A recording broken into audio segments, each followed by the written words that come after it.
Hey guys, कैसे हैं आप सब? होपफुली आप लोग बिल्कुल ठीक होंगे। मैं बिल्कुल ठीक हूँ और आज हम पढ़ रहे हैं रिसर्च।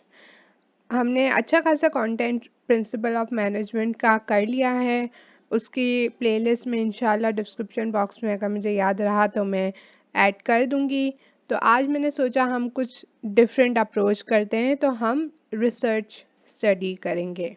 ओके, इस पे मैंने एक दो वीडियोस बनाई हैं जिसमें साइटेशन और रेफरेंसेस पे बनाई हुई हैं।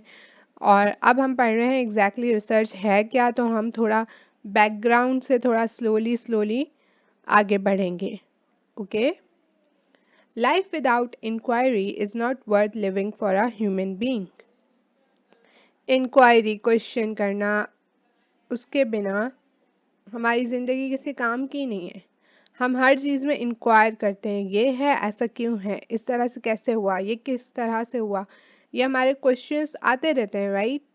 अब कुछ हमारे बहुत डिटेल में क्वेश्चन होते हैं, कुछ बहुत सिंपल होते हैं जिनके आंसर अवेलेबल होते हैं, कुछ के नहीं होते।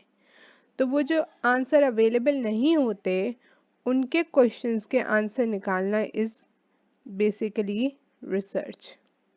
ओके, लेकिन अब उस रिसर्च में भी अवेलेबल ही ना होना, that's what I am talking about. इसका आंसर अवेलेबल ही नहीं है, ठीक है, तो वो रिसर्च है। अब हम पढ़ रहे हैं कि थिंग्स दैट आरंट रिसर्च, वो चीज़ें जो रिसर्च नहीं है। अब अक्सर औकात जब हम रिसर्च को सुनते हैं कि यार रिसर्च, तो व्हाट डू वी थिंक, यार वो बेसिकली इंफॉर्मेशन गैदर होती है। बट इंफॉर्मेशन गैदर सिर्फ करना रिसर्च नहीं है, के इन टेक्निकल टर्म्स। और ना ही एक पेपर से, एक रिसर्च पेपर से दूसरे रिसर्च पेपर में, जिसको हम लिटरेचर रिव्यू कहते हैं, इंफॉर्मेशन डालना भी रिसर्च नहीं है। ओके, तो रिसर्च है क्या? Research is basically systematic process of collecting and analyzing information in order to increase our understanding of the phenomena about which we are concerned or interested. Systematic procedure है जिसमें हम data collect करते हैं और फिर analyse करते हैं ताकि हमारी अंडरस्टैंडिंग बढ़े उस फिनोमिना की जिसमें हम इंटरेस्टेड हैं, ठीक है। अब हमारे पास for example let's talk about एक टाइम में जब हमें ये चीज़ें नहीं पता थी। हार्ट क्यों है, किसी ने सोचा, राइट, उसका क्या फंक्शन है। Then they obviously collected data, they analyzed information, and then उनको पता चला कि हार्ट का काम क्या है।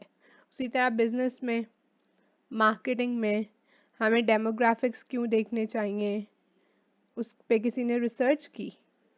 इंफॉर्मेशन कलेक्ट करना, एनालाइज करना और फिर हमारी अंडरस्टैंडिंग बढ़ाना, इंक्रीज करना, ठीक है, इज रिसर्च। और ये एक सिस्टमैटिक प्रोसीजर है। एक और डेफिनेशन है which is much easier than this, के हो सकता है ये याद करना थोड़ा सा मुश्किल हो जाए। तो research is an objective, logical, systematic and verifiable method of inquiry and analysis. Objective है, सही है, हम जो चीज़ें हैं उसको देखते हैं उसी तरीके से लिखते हैं, ये ओपिनियन बेस्ड नहीं है। लॉजिकल है, लॉजिक बनाती है, रीजनिंग देती है। सिस्टमैटिक है, एक सिस्टम के थ्रू काम हो रहा है, कुछ भी बीच बीच में नहीं। तो आपको पता है, अगर आपने रिसर्च पेपर देखा हो तो चैप्टर्स होते हैं, हर पेपर में ऑलमोस्ट सिमिलर चैप्टर्स की वो होती है, अरेंजमेंट होती है, ठीक है। एंड वेरीफाइबल है, कोई भी बंदा उस रिसर्च को पढ़े देखे तो वो उसको वेरीफाई कर सकता है, राइट। ऐसा नहीं है एक इंसान ने कह दिया, क्यों कहा, कैसे कहा, हम कैसे देखें ये सच है कि नहीं, हमें पता नहीं। No, we can verify that research, क्योंकि उसमें वो डेटा सब कुछ दिया हुआ होगा।